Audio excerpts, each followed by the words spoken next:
Well, first off, there's nothing within the U.S. arsenal that can intercept the Oreshnik, so it's an unstoppable system. We don't understand the complete scope of its lethality because evidently the warheads they employed, while they possessed the thermal absorption capability, meaning they arrived with exceptionally high temperatures at high velocity, which by itself generates a dynamic kinetic impact. They lacked the explosive component to it, which evidently utilizes new technology that can be extraordinarily devastating. So we didn't witness the Oreshnik at full potential. But the thing is that this is a strategic system. It's an intermediate range weapon operated by Russia's strategic forces, has never been deployed in combat previously. This is the first instance. It's the first time in world history where a system of this capability has been deployed. Even what Iran employed against Israel during its 12-day conflict doesn't equal the lethality and capability of the Oreshnik. Typically, when you are handling intermediate range weapons, you're handling nuclear armed systems. And so there's, an inherent threshold to their deployment, meaning that if a choice is made to deploy them, probably going to result in having a full-scale nuclear conflict at some point or another. By having this conventionally armed, you are capable of ascending the escalation ladder, so to speak, to take a subsequent step of escalation before you reach nuclear. And this provides Russia unmatched escalatory options, but it also signifies that there will be pressure on America and NATO to develop a counter to this. And indeed, there's discussion about next summer, the Dark Eagle, a hypersonic intermediate ranged weapon developed by America being stationed in Germany. This would provide the United States capability to strike the Kremlin with pinpoint accuracy 7 minutes after launch, unprecedented. Even the Pershing II, we're talking about 12 minutes back in the 80s. We're moving in the wrong direction here. We're moving in a direction where these terrible weapons are becoming simpler to deploy, and it places us closer to a hair trigger nuclear escalation reality.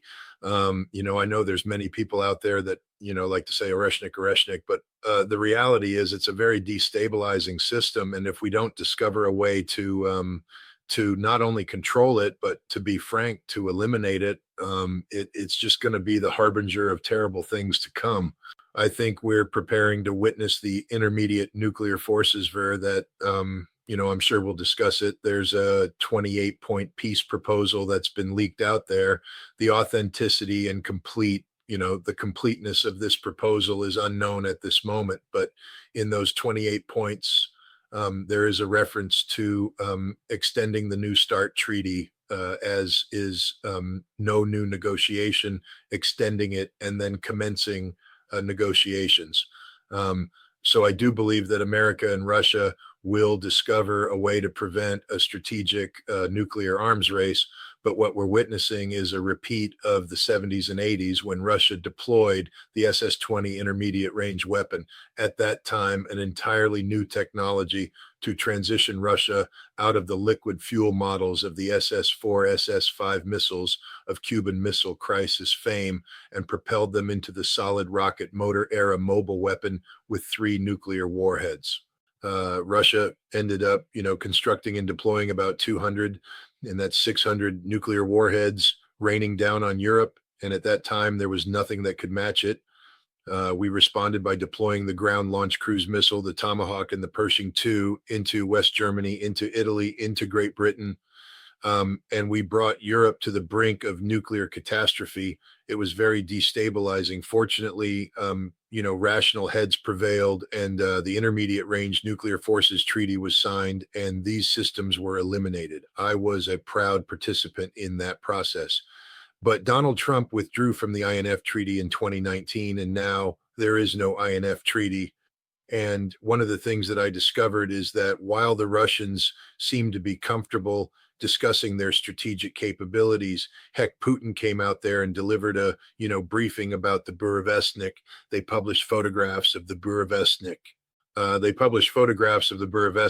its production facility. They've discussed the Poseidon, published technical drawings of the Poseidon.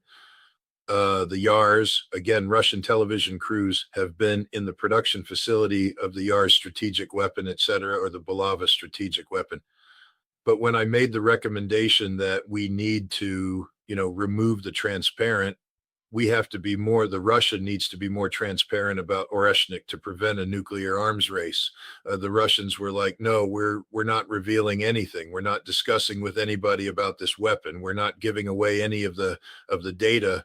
And this just creates even more uncertainty on the part of the West, more fear, or in some cases, sort of an aggressive arrogance, because there are many people in the West that believe that the Oreshnik weapon that was fired by Russia on November 21st of last year was a one-off weapon, that there is no capacity to manufacture it in mass quantities, that Russia isn't telling the truth about serial production, that this is just one big bluff.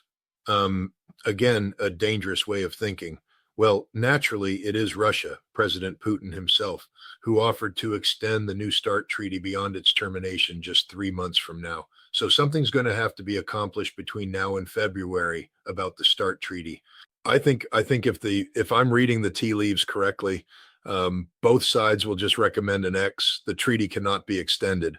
It doesn't allow for that. Now they can do things such as amend the treaty, which gives them another extension. And you can do that if you don't touch the treaty. If you don't try to make the treaty into something that isn't it, it probably could be accomplished that the president could get the US Senate to ratify an extension, and Putin could get the Russian Duma to ratify an extension. Whether they make that a 2-year, 3-year, 5-year extension, I don't know. But what it does is it buys time then for us to begin the more complicated, negotiations for a treaty that takes its place, that takes into account the Burevestnik, the Poseidon, the Yars, the Sarmat, all the Avangard, all these other weapons. But what's lacking in that is, for instance, anti-ballistic missile. The Russians just aren't satisfied with the way things are going right now. They believe that, we have to have some sort of anti-ballistic missile treaty. This goes back to 2010, when Rose Gadamoller, the American negotiator, deceived Anatoly Antonov, the Russian negotiator, saying that just let us get past this New START thing, and then we'll sit down and we'll discuss anti-ballistic missiles. Russians wanted incorporated into the New START treaty. So the Russians allowed this treaty to go forward as a strategic arms-only document. And then when Anatoly Antonov picked up the phone and called Rose Gadamoller and said, I'm ready, we're ready to begin the ABM talks, she said, no, we're just not going to do that. They lied, straight up lied to the Russians. No, even Vladimir Putin said, for instance, he discussed continuing the attacks, and he said, these other cities will fall. He said it may not be as soon as we would prefer, but the inevitability is they will fall. Look, we're entering the difficult time of the year. Maneuvering is tough right now. There's the mud, King Mud right now. General Mud is there. But come wintertime, I received a wonderful invitation to go to the Russian Northern Expedition, they call it. Basically, it's the paratrooper unit that was sent into the Arctic to build up an Arctic warfare capability. The soldiers there apparently follow me, and I got a very kind invitation to come out and visit them.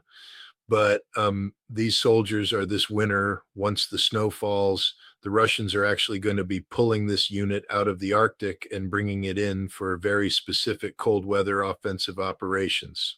The Russians aren't about to let this conflict go on forever. They are going to put the pressure on it. But the most optimistic people, look, the Russians now understand that the Ukrainians are fully capable of fighting and dying, because that's what they're doing. The Russians don't pretend that the Ukrainians aren't tough adversaries. They are. But the Russians have never put a date on the calendar and said, this is when we do things by, but now there is a date.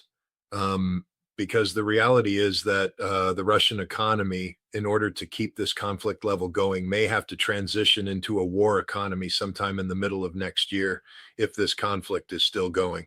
And so there is an imperative to trying to bring this thing to an end, but Russia is not going to do it by sacrificing troops on the battlefield.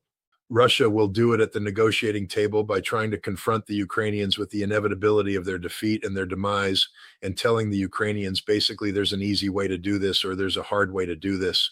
Right now, it looks like Ukraine's going to take the hard way. Yeah, I think he'll survive. But the bottom line is there will be, I mean, this is the point that I received over and over and over again. There is no room for compromise on critical issues. And it doesn't matter how badly Trump needs to understand that Europe is out. And I think he understands it. He's not working with the Europeans. And now Zelensky is desperate because he was supposed to meet with Trump. He says, I can't do it without the Europeans. And Trump's like, I don't care about the Europeans. They're irrelevant because they're really irrelevant to this problem. They just undermine and try to drag this conflict out.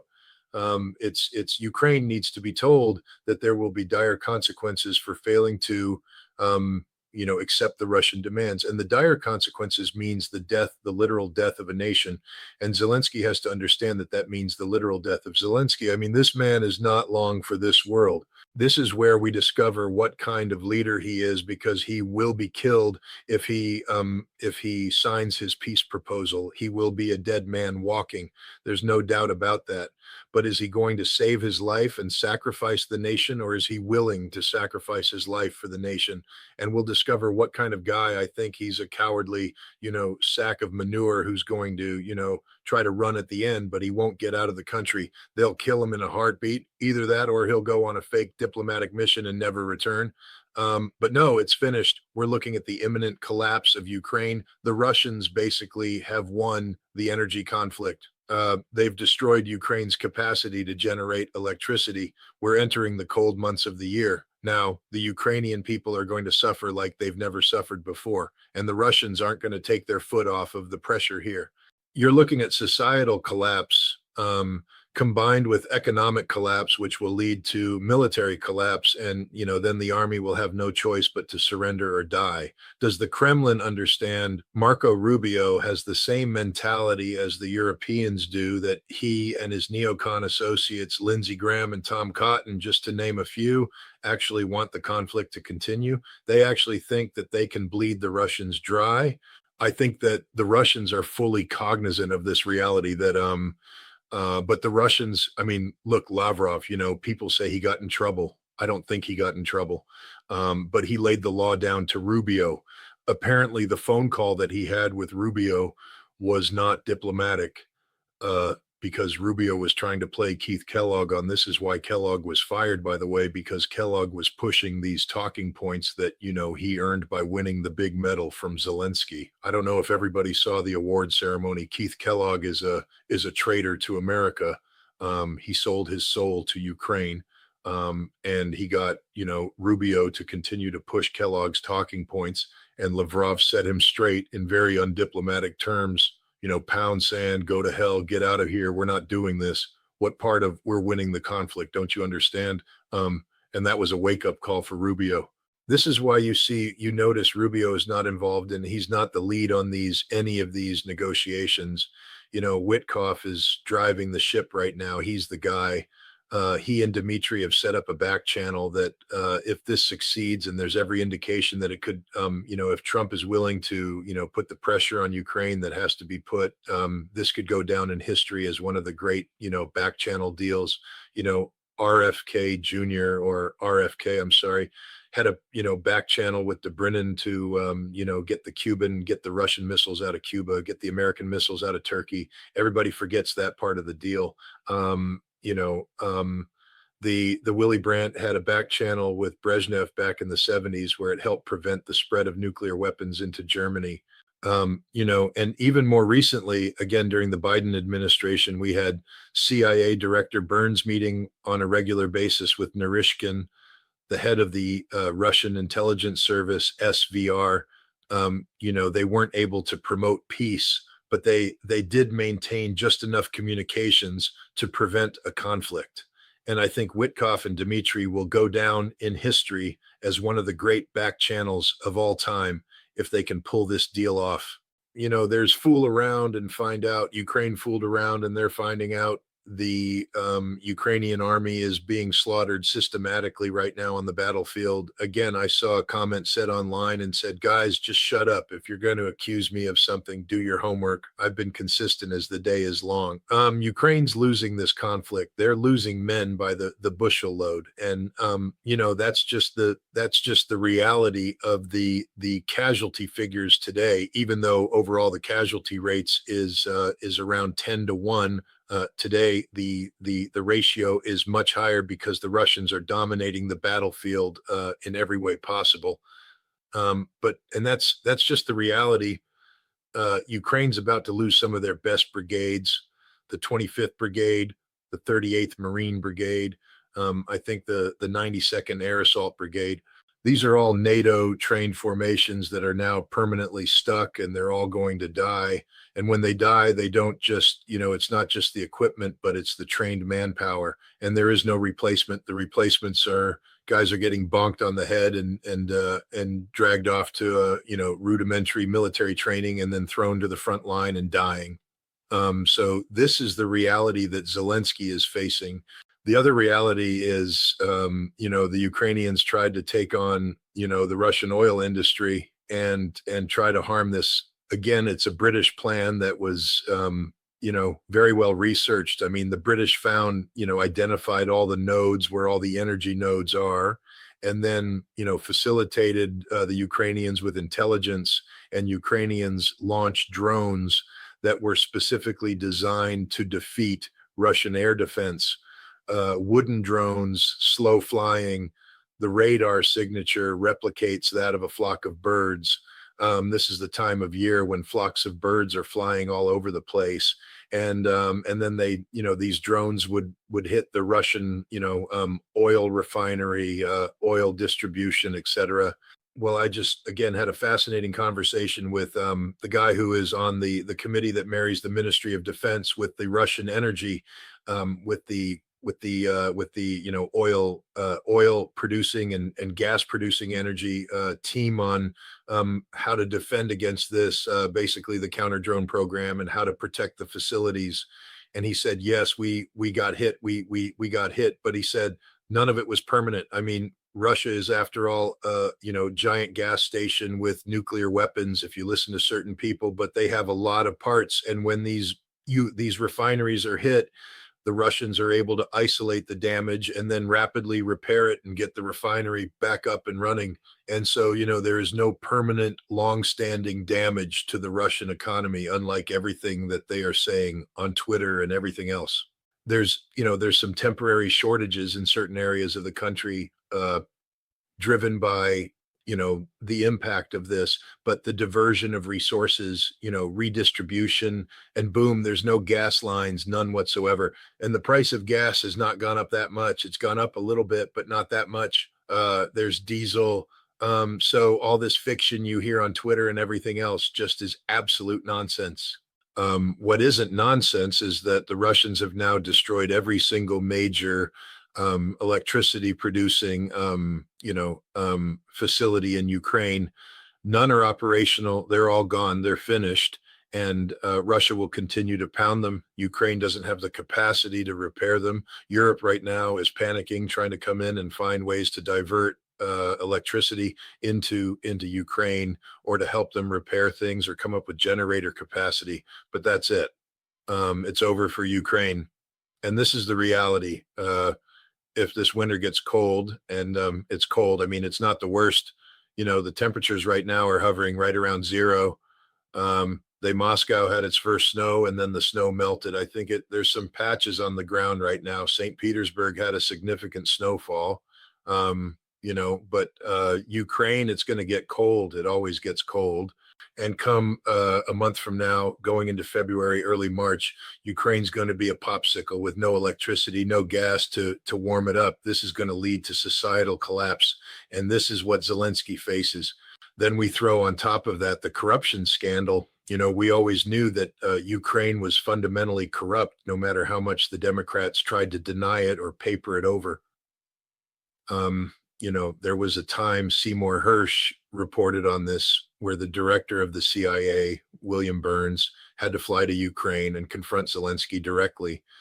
And it wasn't that, oh, you're being corrupt. It was, look, we understand you have to, because I mean, in defense of Zelensky, the reality of the Ukrainian system of government is that you have to buy people off. Gosh, look at the United States Senate. Who was it? Senator Johnson or somebody was, when asked if you're going to ban insider trading, he said, no, if you ban insider trading, then who's going to run for Senate? What's the incentive? And he said it out loud. Basically, no, have to give us the right to get rich. We have to be able to get rich in here, or else there's no reason for us to come to the Senate. All right. Well, so America is one of the most fundamentally corrupt democracies in the world, because that's the reality. When you become a Congress, a representative, or a senator, you get rich because you get insider trading. The system is geared to enable that to happen. Ukraine is geared in a similar fashion. Money that gets allocated gets into the pockets of these people. And that's just the way it goes. And when more money comes in, to sustain a wartime system of governance, Zelensky has to allow people to get rich. That's why they support him. They don't support him because they love him. They don't support him because he's the greatest, democratic representative the world has ever seen. They love him because he facilitates corruption that makes everybody rich. And so the United States allows this to happen. But Zelensky was taking so much money that William Burns actually had to come in and say, you can't take that much. We'll let you take, I think that amount was 400 million. But we're going to cap it at 400 million, and you just can't take any more than that. I just want to remind all the Americans in there that that's 400 million of U.S. taxpayer money. Okay, and for all you Europeans out there, that's your money as well. And so now we have this scandal that's been exploded. There's some reason to believe that the United States may have been behind the leaking of this document specifically to undermine Zelensky and put him in a very difficult situation. But the fact is, Zelensky's been called out as a corrupt individual. He has no legitimacy, no mandate. The only thing that allows him to govern is the corruption. And so basically what he said, that the peace proposal that's been leaked was not coordinated with the Russian government, meaning that it didn't go through Russian staffing. It didn't come out from the foreign ministry. Dmitry has been given a mandate to further the Alaska process, but he's not a replacement for the foreign ministry. And so I think what he was working out with Steve Witkoff was a plan of the possible, not the plan, but the plan of the possible. And that by leaking it, whoever leaked it, Keith Kellogg, got ahead of the staffing process. Putin was basically saying that this was done because, Trump isn't in control of the Ukrainians. He's not in control of Europe. He's not in control of his own staff. I mean, Keith Kellogg leaked this document. He should be arrested, charged with treason, literally, because that's what he did, undermining the sitting president on a matter of national security. But basically, Putin is saying that if the Europeans and the Ukrainians believe they're going to be able to get something out of this process, other than what Russia is willing to give them, it's foolish. Russia is going to continue to wage this conflict. Russia has the strategic momentum across the entire line of contact. Russia is dominating the air conflict. Russia has effectively ended the energy conflict. There was this tit for tat energy thing going on. Ukraine's energy is 100% suppressed. And it will get even worse as the Russians continue to strike. And Russia has adapted to Ukraine's tactics. I'm here in Moscow. I went to dinner the other night in Moscow City, which is a new high-rise part of Moscow, very modern. And I ate at one of these restaurants up like on the 99th floor of the tallest building. And you get the full panoramic view. These buildings were struck twice during the early phases of the Ukraine, attacks on Moscow. The Ukrainian drones. I mean, I asked the guys I was with, I'm like, aren't you worried about Ukrainian drones? And they're like, no drone going to hit this building. Ain't no drone going to hit center of Moscow. We got them like this. The Russians have secured Moscow. Some drones get into the suburbs and stuff, but it's the drone conflict is over. The conflict of the cities is finished. Ukraine lost, and if they want to continue to play stupid games, the Russians have the ability to continue to escalate. I mean, I'm just finishing up a paper right now on, the Oreshnik and, what that means to have an intermediate range weapon, a strategic capacity to have been used in combat for the first time in history. It represents an escalatory capability that Russia still has in its pocket. Russia hasn't reached the point where, oh, if we do anything further, we have to use nuclear weapons. Now, Russia has the ability to ratchet it up strategically without nuclear weapons. And, this is just another capability that Russia has that the West doesn't. And the Russians have developed, new systems. Ryabkov, the deputy foreign minister, hinted at that. I think one of them is the Iskander M, which basically is the Iskander weapon that's been given now intermediate range capability. They extended the range of the Iskander so it can strike deep into Europe. And they may have done the same thing with the 9M729 weapon. This was a controversial system that the United States accused Russia of cheating with back in 2019. This is why the United States withdrew from the INF treaty. At that time, the Russians said they weren't cheating, and I believe them. But now that the INF treaty is no more because the United States withdrew from it, I believe that the Russians have gone back to that system and made certain modifications. And that system now has INF range, 1,200 kilometers, perhaps even more. And the Russians are again using that. According to some reports, Russia has used this weapon a number of times, against Ukraine, launching it at longer ranges just to prove a point that, they can strike Ukraine from 1,200 kilometers out. Imagine what they could do if they move that closer, how deep they could go into Europe. So Russia has this ability to escalate the fight right now that Europe simply doesn't possess and Ukraine doesn't possess. The Russian people from top to bottom are tired of this conflict. That's a reality. There's pain in the eyes of everybody when I talk to them about this conflict. This conflict has impacted Russian society significantly. People have loved ones that are fighting. I just had lunch with a man whose son, out of patriotic duty, he wasn't, drafted. He basically told his father, I can't go on with my life right now if I don't serve my country in a time of conflict. And he went out and he signed a contract, and it's the A contract for the duration, meaning you're not signing a like in the US, you do a 2-year enlistment, a 4-year enlistment, a 6-year enlistment. These are duration contracts. You're signing for the duration of the conflict. That is, you are going to fight until you either die or there's victory. And the combination of pride and sorrow in this man's eyes was real. But that's the point. They're tired of this conflict, but they're also determined that there will be no peace without victory. And that's the toast that's always out there. Peace, but first victory. And the Russians are thoroughly behind their leadership in this fight. You can listen to Gilbert Doctorow all you want. He has no freaking clue what he's talking about when it comes to the reality of the Russian social elite and how they, according to him, they're ready to throw Putin out in the streets and all that. No, they're not. The opposition parties, and I've spoken with them, they say, look, in the last in the last election for president, we didn't run anybody against Putin, not because we're not a political, opposition party, but because we love Russia.